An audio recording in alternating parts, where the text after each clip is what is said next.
Hey there, it's Andrea, and welcome to the Voice of Influence podcast. Today I have with me Mike Picard. Mike is the executive director and head coach for Envy Volleyball Club. He played volleyball for decades and coached girls' middle school volleyball since 2016. Picard has trained and gained extensive experience as a compassionate volleyball coach and was named USA Volleyball Youth Coach of the Year in 2022. Mike is a Navy veteran, holds an MBA, and is current owner of American Structures Company. Welcome to the Voice of Influence podcast, Mike Picard. Thank you very much. Nice to be here. So, Mike, you have an interesting background, and yet here you are. You got into the world of club volleyball. Can you tell us how and why? What led you to the world of club volleyball? Honestly, it's probably a very similar story to a lot of coaches. I'm a volleyball parent, so we were stationed overseas for a long time. My wife and I, and when we moved back to the States in 2016, my daughter was in fourth grade and said, hey, I'd really like to try volleyball, which they don't play in England. And so I was very excited about that. And when we went to the first practice, there was another volunteer parent coach who had a book out, and she was like, okay, I think there's six of you on each side of the net. And I said, I raised my hand and said, can I help? And she's like, yes, please. And that was it. I had never coached volleyball. And actually the rules had changed a lot since I played. So it was a bit of a learning curve for me, and didn't know how to coach, didn't know what the philosophy was, just knew the rules and the strategy, which is a bit much for fourth graders. So it became almost like a miniature boot camp, really, just, because in fourth grade, it's more dodgeball than volleyball. I found that actually before I could teach, this was a very early lesson. I found before I could actually teach them how to play, I had to teach them confidence in their ability to play and develop their strength, because fourth graders are like little walking wet noodles. They have no upper body strength. And so that really started the whole thing. That began my philosophy of teaching strength and confidence from a very early age. And the next year I found, I stuck with it and coached my daughter in fifth grade and in sixth grade and then middle school, and it's kind of stuck. I've been coaching middle school. She's moved on obviously to high school and whatnot, but I just loved it. I loved seeing the kids come out of their shell, and when they were able to accomplish something that they never could before, that shock and surprise and pride, and I just loved it. It's addictive. And so I've never looked back. I threw myself into it. I'm one of those people that over researches everything. And so, I went out and got uh, all the training I could to become a proper coach, and all the certifications and read books and everything else, just to make sure I wasn't, ruining these kids' lives. And yeah, it paid off. I'm still doing it. I love doing it. I wish I'd gotten into it 20 years ago, but you don't know sometimes you just discover your passion by accident. Long story short, after 6 or 7 years of coaching, we began to see some pretty amazing results. A lot of these kids were due to the confidence and the strength that we developed over like 4, 5, 6 years, and not just my daughter, but like all her classmates. We took a bunch of kids from a school that is not known for its athletics at all, and decided, we wanted to try to put our own club together because they like to play volleyball off season. My daughter had tried out. She loves the sport, and so we had tried several clubs in town, and we just didn't have a lot of luck, with the coaching. Sometimes you'd get kind of a 19-year-old who was on her phone a lot, or we were being charged a ridiculous amount of money, and we didn't really see the results of, there wasn't a lot of passion by the coach, or the facility didn't have parking, or for whatever reason, we just, the parents weren't great, or her teammates wouldn't talk to her because they were already friends.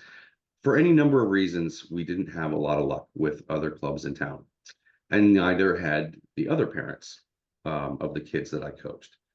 So they all got together and said, "Can you just start your own club? Just one team, just because they know you as a coach, and they're comfortable with you, and they respond well to you." So we took 8 kids from a nerdy college prep school, and threw them out there on the court, and they won every tournament that we entered, right? And they did it without having to pay for it. We practiced in our school gym, and they had so much fun, and they were just confident kids, and it was just so much fun to watch. And then I got a call from USA Volleyball that year saying, "Who are you? Nobody knows.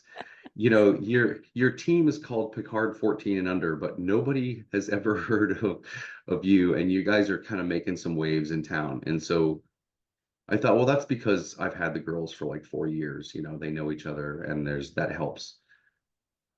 So we got invited to the Great Plains Regional Championships in Lincoln as like, "Hey, we'd love to see you come out there." And so we did, and we absolutely got destroyed. For it was amazing. Some of these basically future D1 players, just out in Lincoln. There's so much talent in Nebraska. I don't think people realize it's kind of the capital of volleyball in the country. There are 30 clubs in Omaha alone. Wow. I didn't It's realize that. No, nobody does. It's absolutely, there's so much information I wish I'd had back then. But as a director, I get calls constantly and emails from coaches around the country saying, "Do you have any girls who'd be willing to come out and come to my school?" And what I find interesting is getting one club player from Nebraska, the Omaha, Lincoln region, on their roster actually attracts other players. Wow. And That's when I fascinating. and when I asked why, because I don't recruit college players, so I had no idea that this was a thing.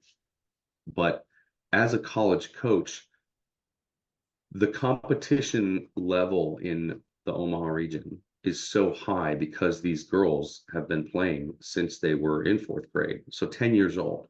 So by the time they graduate high school, they've been playing for 8 years. Now, if you do anything for 8 years, and some of them longer, you're going to be pretty good at it. And so by the time they're juniors and seniors in high school, they've actually been playing at a college level in club already. And so they're not unaware or unfamiliar with that level of competition when they get to college. And so these kids thrive, and so the coaches want that. They bring in some kid with, who's considered pretty good in Omaha, is unbelievable in Ohio or Vermont. And so that's kind of the level of competition and expectation there is in this area. Can I just Which, interject real quick? please. I was a long-term substitute teacher in La Crosse, Wisconsin, in about 15, 16 years ago, 17, 18 years ago. And I went to watch some of my students they were in music, and some of them were playing volleyball. And so I wanted to go watch, and I watched, and I was like, this is like, and this is like 2,000 person school. So it's a large school.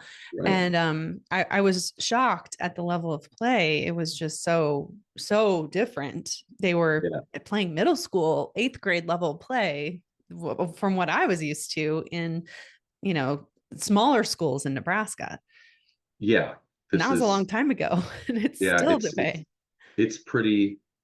I'm always surprised when I go out and play. I've been coaching kind of 13s, 14s, really for the last 6 or 7 years, and both in school and in club, ever since that club team, dispersed and moved on. The parents said, it was a great season. They had a lot of fun. Would you consider kind of doing this for more kids, like we'll help contribute to your mission, if you like, because I insisted it be a nonprofit. Okay. Um, and the Are reason are for that, all clubs nonprofits or some of them for profit? no, no, most of them print money. Okay. Okay. Um, and I don't just, I don't want to knock on they have their mission, they're in it for the trophies and that's great. But coaching in school, we play a lot of smaller schools in and around the area. And I see a lot of kids, a lot of talented kids on the court for like 3 months in the fall. And then I don't see them again until next year. I don't see them in the club. You see kind of tend to see the same kids when it's at the same age. You play them in tournaments all spring. But a lot of these kids, I never saw them. And so I would go talk to their coaches. I'm like, your number 12 she's amazing. Like, why isn't she playing club? Well, single mom, 3 kids, 2 jobs. Like, she just doesn't have the money. It's Wow. $2,500 to play volleyball for 3 months. It's just not reasonable. Okay, got it. So if I establish a nonprofit and I can get sponsorships and donations and people to maybe pay a little bit more, we do fundraising, whatever it takes, then we can offer these kids, financial aid or scholarships. Mm, And maybe they'll, because if they're not playing year round like everybody else, they're not going to progress as quickly and they're going to fall behind. And that's just a harsh reality. So we did this. So we started it as a nonprofit, and the first year we had a few teams, and it was a struggle because we didn't have any money, and that was fine. It was still the girls had a good time. At the end of the day, it wasn't about trophies or tournaments. It was about building confidence and camaraderie and all that. And so the parents were really happy with the outcome. Just the kids aren't crying on the way home from practice because they think they made a mistake. We encourage mistakes, which I know sounds kind of strange, but if you're always playing it safe, you're never going to make mistakes, but you'll never get better. So mm, my philosophy is make mistakes. That tells me that you're trying to work outside your comfort zone and try something you can't do, and mm, eventually those mistakes will stop, and then we'll move on to the next thing. And it's just continual positive feedback is has always been my philosophy. I mean, these kids they're little anxiety balls, at that age.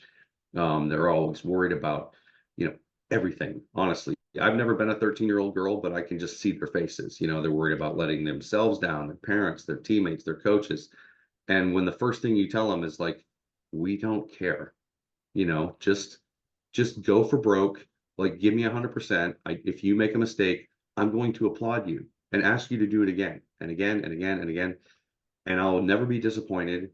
And so they leave happy, and when they come back, they're like ready to go again, which mm, you know is awesome, right? So we're we're in the business of teaching volleyball, but really we're kind of, we have an ulterior motive of like developing confidence and self-assuredness and resilience.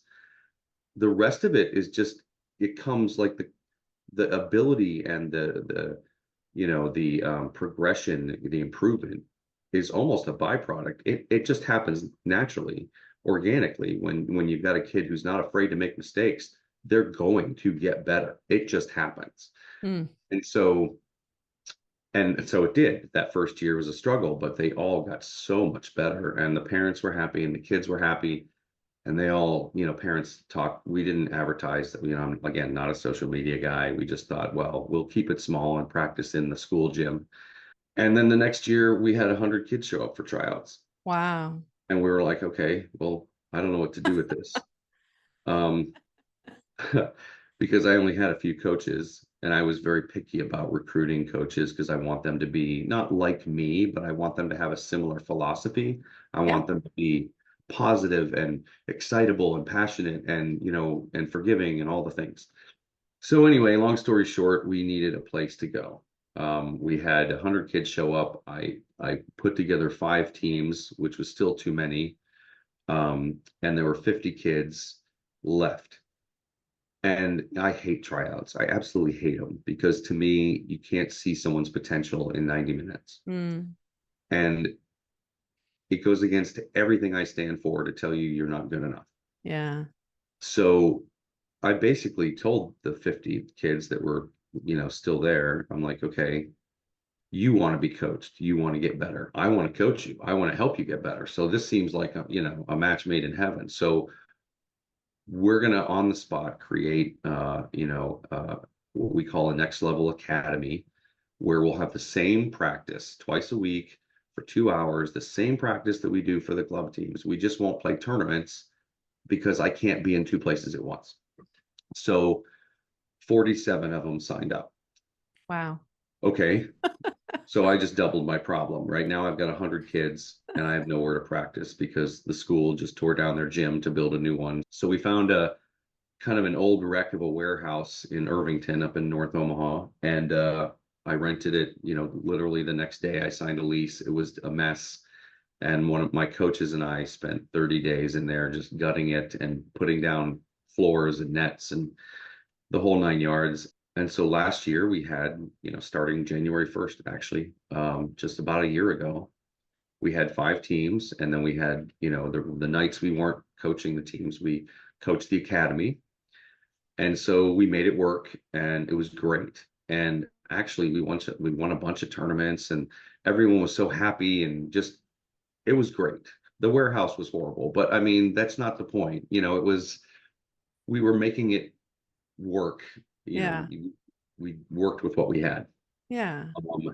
So then, of course, the parents talked to each other.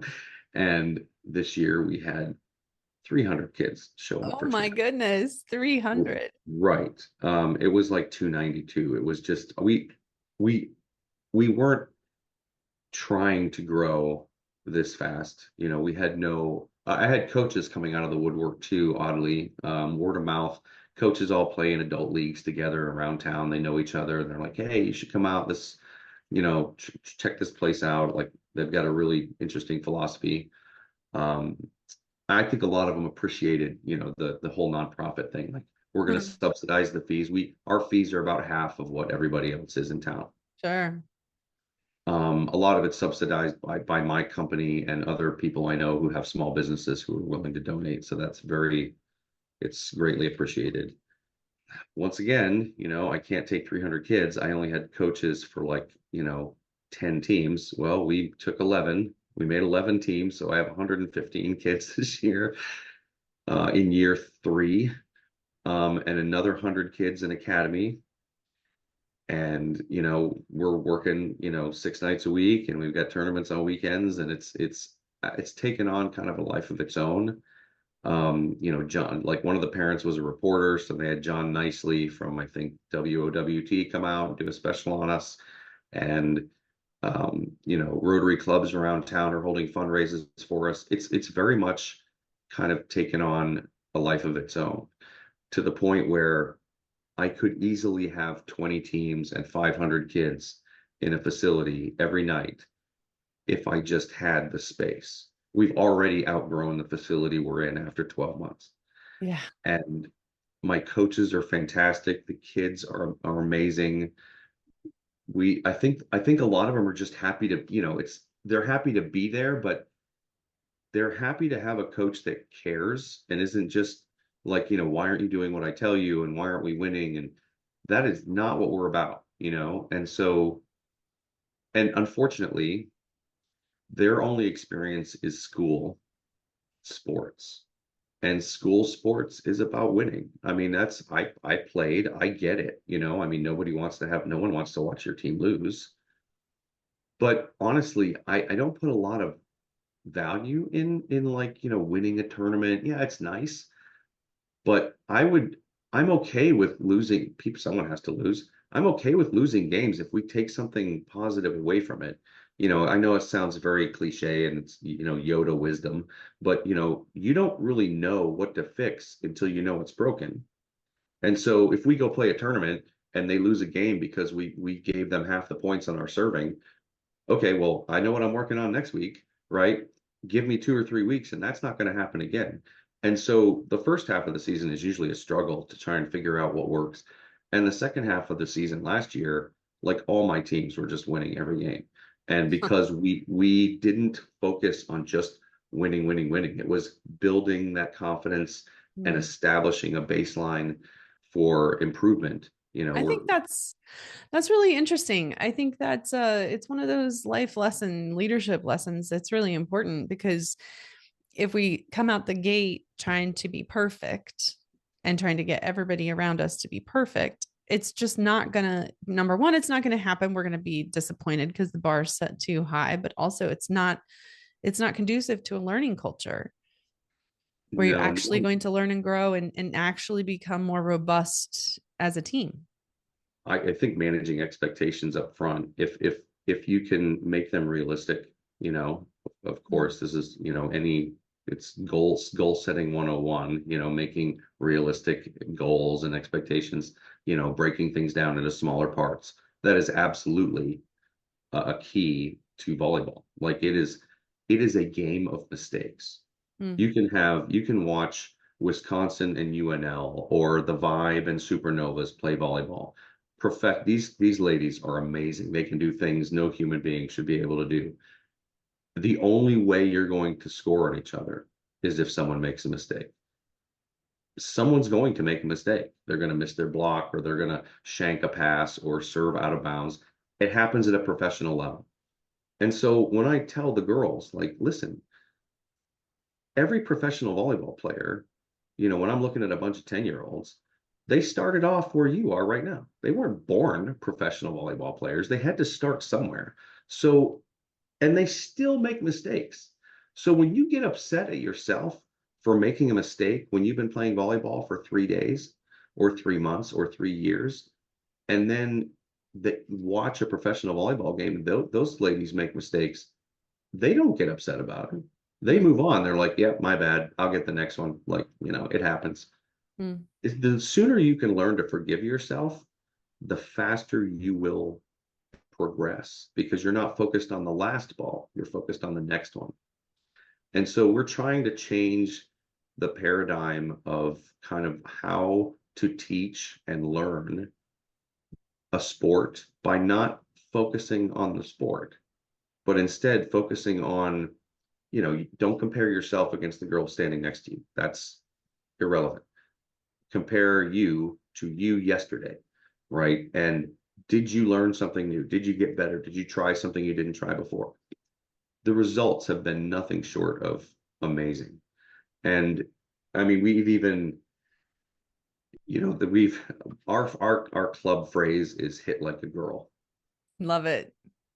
And it's everywhere. It's on the walls, it's on, wristbands, it's on t-shirts. Um, and when I first get girls in, whether it's we hold a lot of free clinics in the summer, for kids that just we want to introduce the game to them. And when you're 10 or 11, you look up to like a 17-year-old, like, oh, these girls are big girls. And you know I said, has anybody heard the term hit like a girl? Like, have you ever been told you hit like a girl? And they all like, yeah. I'm like, okay, well, that's not a bad thing. Like, let me show you what hit like a girl really means. And then I'll bring a couple of the older girls out, and we'll throw balls in front of them, and these girls like put the ball through the wall. And I'm like, that that is what hit like a girl means here at Envy. Now who wants to hit like a girl? And like 50 hands shoot up, Love it. fantastic. You're in the right place. We're going to teach you to hit like a girl. And so now it's not an anxiety thing like I hit like a girl. Now it's like I hit like a girl. It's a confidence thing. And to see these little like 10 or 11-year-olds like walk out of that building thinking, show me your war face. And they're all like, ah, it's fantastic. And the parents are like, I don't recognize my daughter. That's great.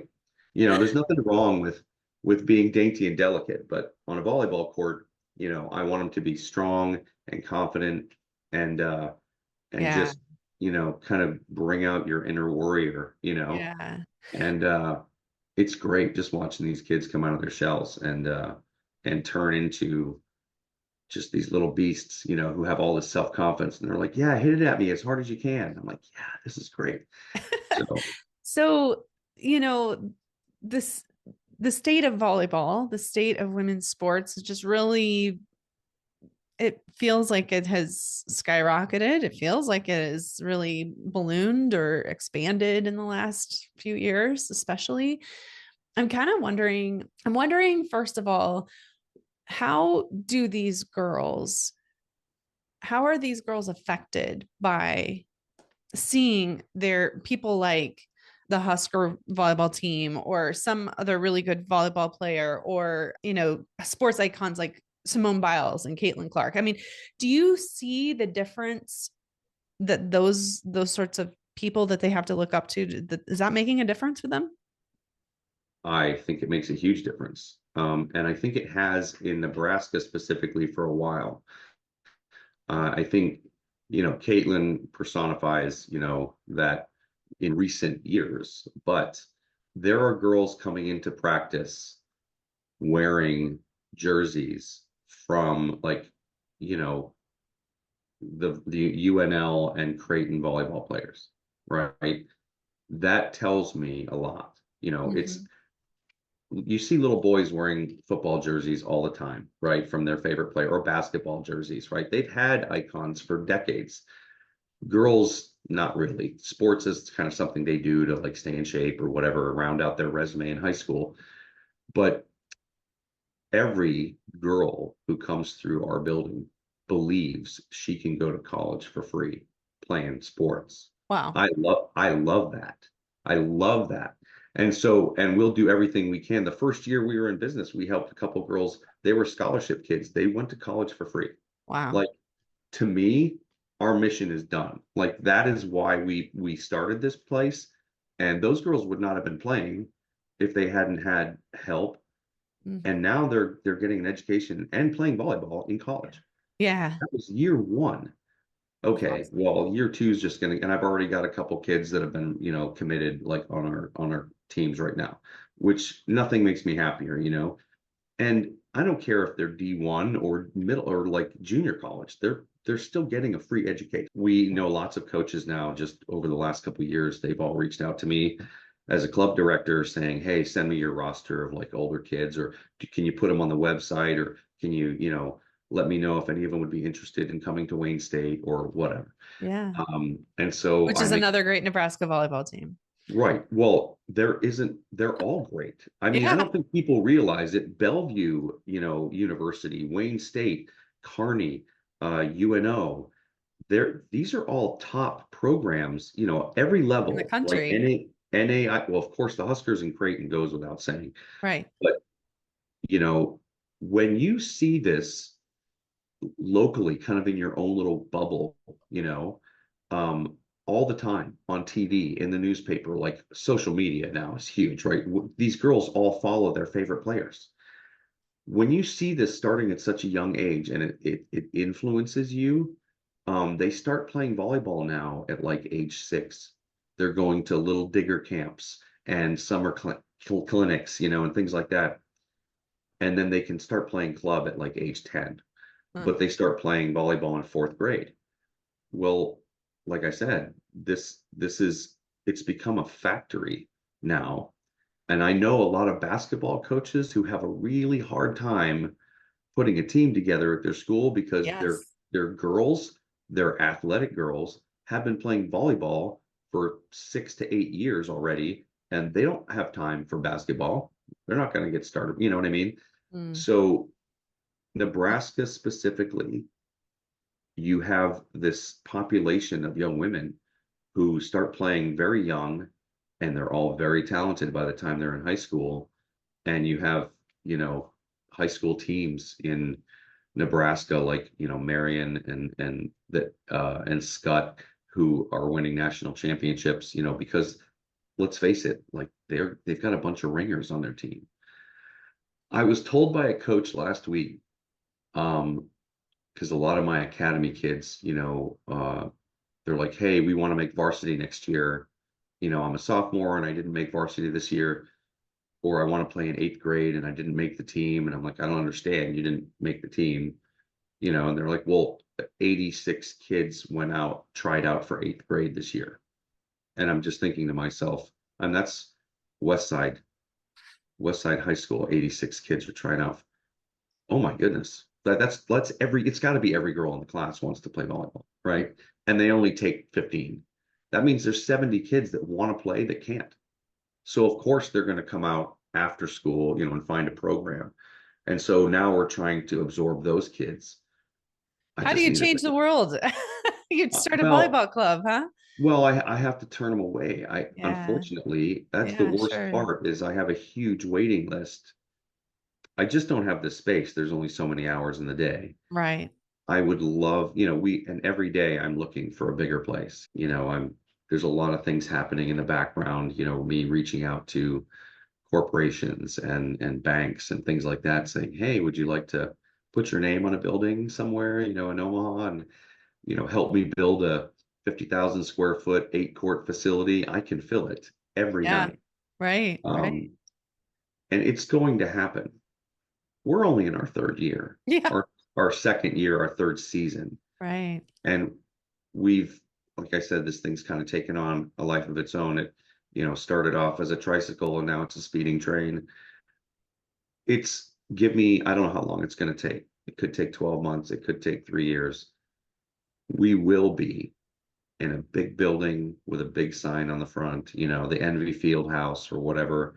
And I want to fill it full of these kids that want to play and can't, or, don't have the space or the money. That's my dream, is to, just provide what we're providing to everyone who wants it, whether they can afford it or not. Mm. Um, Yeah. and I may end up, living in a small house, in someone's backyard to make it happen. But that's not what's important to me anymore. My family has been very supportive. My wife is the chairman of the board of directors. Thankfully she knows what she's doing. I don't have any experience running a nonprofit. I just do the volleyball stuff. But I'm learning very quickly there's a lot more to it. And fundraising is a huge part of it, so hopefully the more we get our name out there, the more people who see us on the news or on podcasts or on social media, come and say, "Hey, we love what you're doing. We'd like to be part of it." Yeah. And it's happening. It's organic growth is slow. And unfortunately, the club growth isn't. So Sure.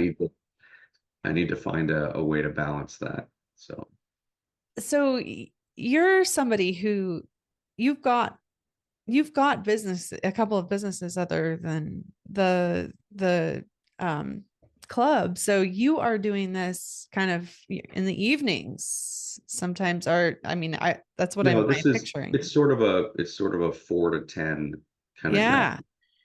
But that's not, it's It's a not, lot.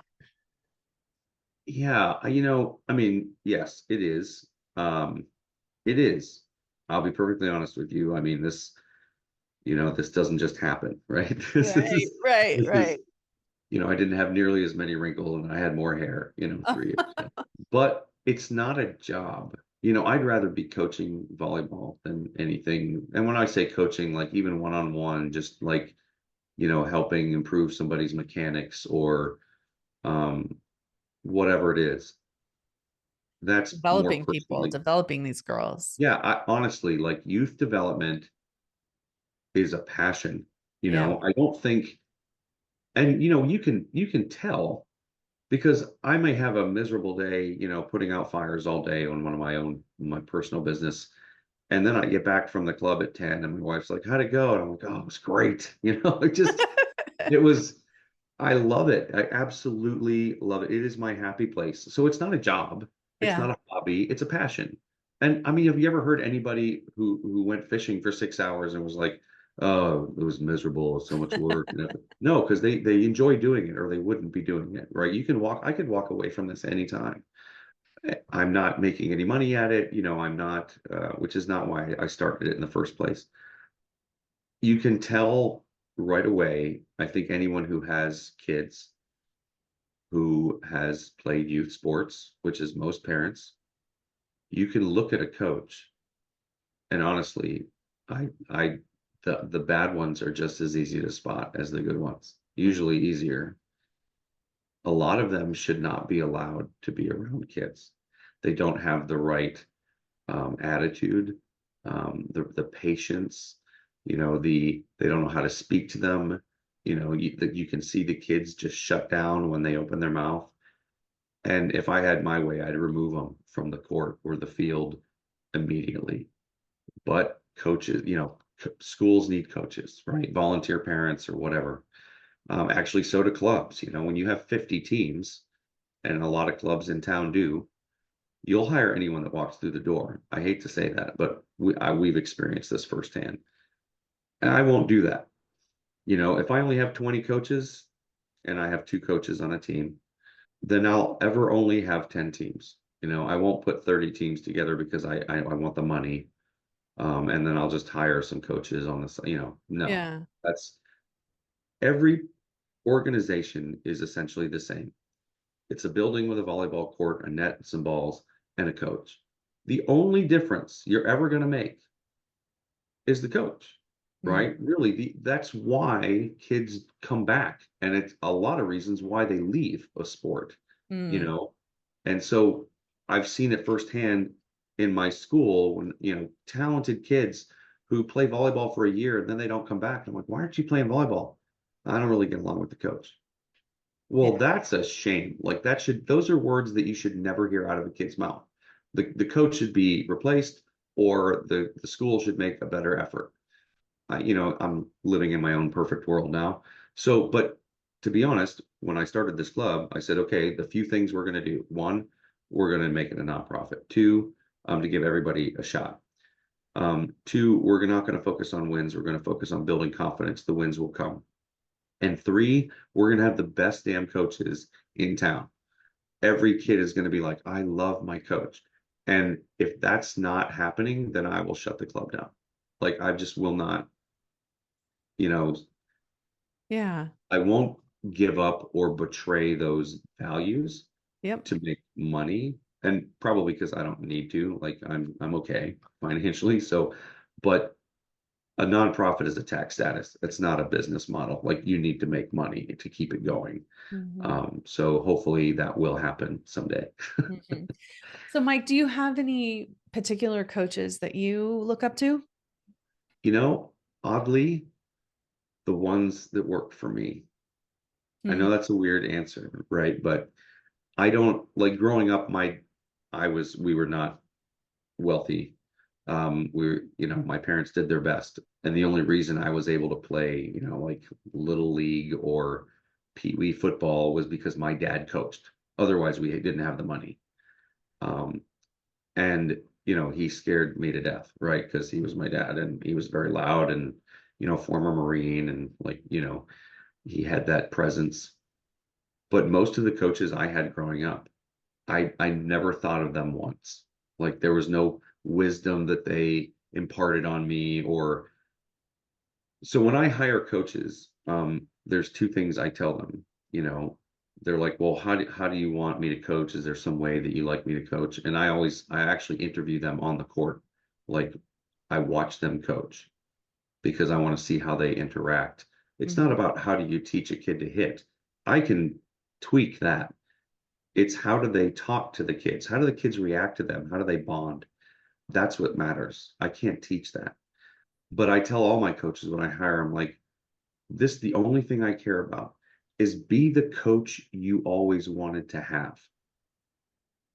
I never had that coach ever, but I know what I wanted. And so that's the only thing I knew when I started coaching was I'm going to coach the way I wish I had been coached. And it's kind of working out pretty well because the parents love it. I mean, we get lots of really good reviews, and they come up and talk to me, and you know, it's kind of weird to have like a mom hug you like in tears and be like, I'm so happy. My daughter's so happy. I just can't tell you how happy and they're embarrassed, and I'm like, this is great feedback. Like I love that. So Makes it worth it. it really does. So it's not a job. And I would do it for more than 6 hours a day if I had to. This is not, I never come home thinking, oh, I just wish I had a night off. It's never entered my head once. And I think I wish everybody could kind of experience that. Yeah. A lot of people come home from work and they're just like miserable. It's the absolute opposite for Love me. it.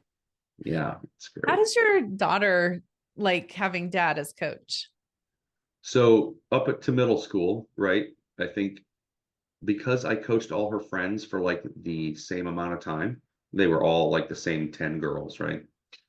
I don't think it mattered because they were all my daughters, right? They all Yeah. spent 2 hours a day with me every day. Um, and I was not harder on her than anyone else.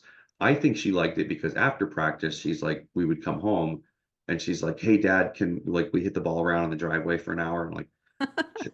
And I love that. She wanted to be better. And she's like, how do I get better? I'm like, well, it's reps. You just have to touch the ball more than anybody else. So she was in the driveway, you know, and I'm happy to accommodate, if she wants me to hit the ball at her, I will. Or she would spend her free hour at school, like in the gym with the volleyball, hitting against the wall, or in the gym, like working on her vertical leap. Like she's a very committed, she's definitely my progeny. After junior high, like she moved on. She had other coaches, high school coaches, club coaches. So it wasn't an issue anymore of like, oh, my dad is the coach. It's really embarrassing. I couldn't ask for a better ambassador for the club because when I'm teaching the littles, is what I call them, like the 10 to 12s, she's like, "Oh, can I help?" And so I have her come out and demonstrate, and then she is like she'll be like my assistant coach, or she she loves it. And the girls love her. And so now I've recruited some of her friends, and so it's some of her teammates, and the little ones look up to the big ones, and we've created kind of a mentoring program in the club. And so we put the big girls on the court with the little ones, and I think sometimes the little ones respond better to a high school girl Mm, who is talking to them like an equal mm. than, some old gray guy who's like, watch me. I'll show you how to do it. I don't have to do that anymore. Now I can say, hey, Katie, show them how to, jump serve, or show them how to dive for a ball. And they love it's just the influence is fantastic. So she might have a different answer for you. Yeah, sure. No, that's great. I mean, But it sounds like you're somebody who cared. You saw an opportunity to help. You kind of fell into it. You then saw a need, and you put yourself in position to say yes. You said, yes, I think I can do something about this. And then you continued to say yes, but you have high standards and you have a certain perspective and philosophy, and you've built something around that so that you can build into these young women and give them the opportunity to build strength and confidence. And as being, somebody in the community who cares like that, I think that's one of the things the Voice of Influence cares about, is that we're not just talking about work. We're also talking about family and community, being a voice of influence in these different areas. And it just sounds like an amazing example of the kind of impact that one person can make by just paying attention and being willing. it is kind of you to say that. And I wish I could say that was, that was all I am not, that was not ever my primary, like Sure. I didn't start coaching so I could, Yeah. save the youth of Omaha. That was never my intention, right? It just, um, it developed into something I'm proud of, Yeah. and I'm very happy to be a part of it. But I saw the impact having patience and passion and confidence in, like, you know, 8, 10 year olds could have. And if I could get 1,000 people to do that, Yeah. right? Just imagine the impact it could. I'm not saying like I'm going to have 1,000 coaches. I just mean like The ripple the effect. ripple effect, right? So, we start off with a couple dozen kids, and now it's going to be a couple hundred kids, and those kids are going to go talk to their friends, and maybe they'll come out. But when they're out of high school, you know, they want to already, the girls that want to come back, they're like, hey, if you need any help in the I was summer. going to say, you're creating coaches. You're Oh creating the no, kind of coach we you are want. we are absolutely creating, it is a, pass it on mentality, Yes. right? Yes. And so if they were like, oh, I had such a great time at Envy, Envy is an acronym, by the way. It stands for Eastern Nebraska Volleyball Youth. Great. Nobody knows that, right? So when I tell the girls, I'm like, all right, three cheers for Envy. I'm like, I tell them, do you realize you're cheering for yourself? You are Eastern Nebraska Volleyball Youth, right? So you're not cheering for the club or the building or the team. You're cheering for yourself, right? Everybody likes to cheer for themselves. So I want it to be contagious. Positivity is contagious.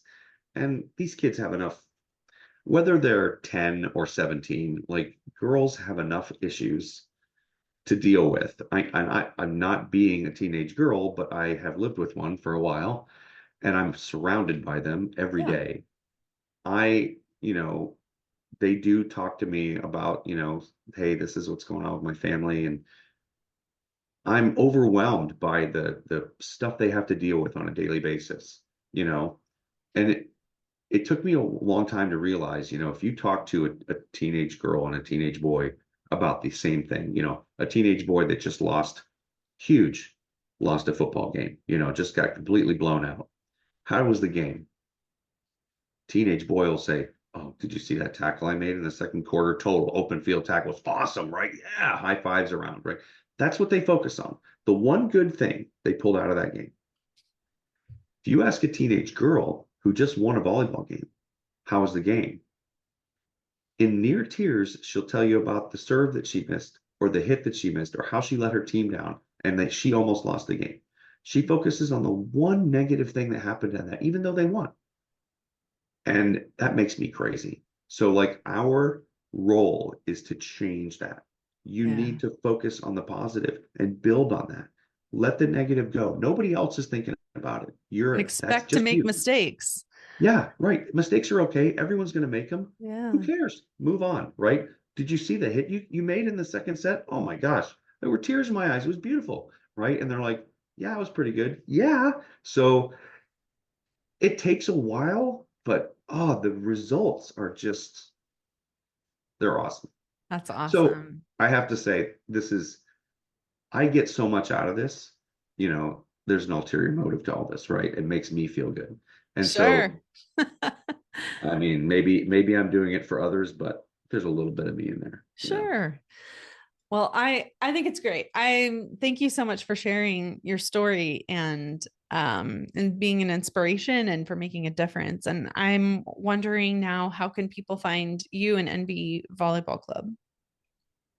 Well, we're well hidden in Irvington in this little warehouse. People don't know we're there. And the website has been up for a while. We have a huge social media presence. There's 400 of us going to the Supernova game tonight.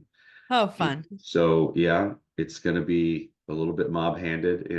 I think getting every 400 parents and kids out there with Envy shirts on, a sea of green, it definitely helps raise awareness for the club.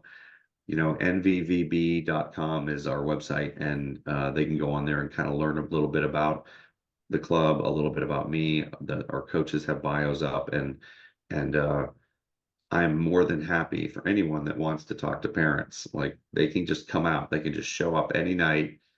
We actually ask the parents, we prefer the parents to stay during practice and watch, which I know sounds kind of weird, but we want them to see how we're coaching and what the girls are learning so they can talk about it on the ride home, you know.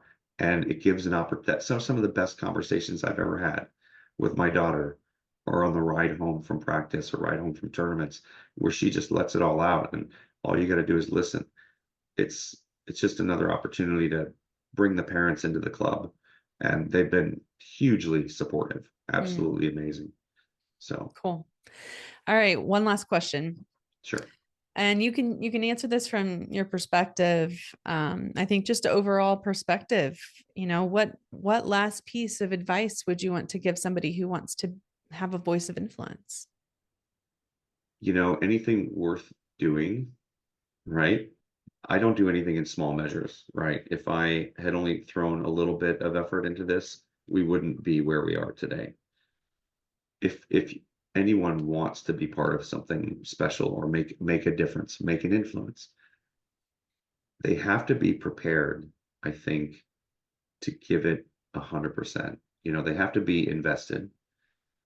Everyone can make an influence in a small way, donating to Goodwill or whatever. That's fine. You don't need to be all invested to do that. But if you really want to make an impact, I think the best thing I can say is find something you're passionate about, because it's not difficult to be 100% invested if you're passionate about it. Otherwise, it's work. This isn't work. Love it. Thank you so much, Mike. Thanks for the difference you're making. I appreciate your time, Andrew. It's nice meeting you.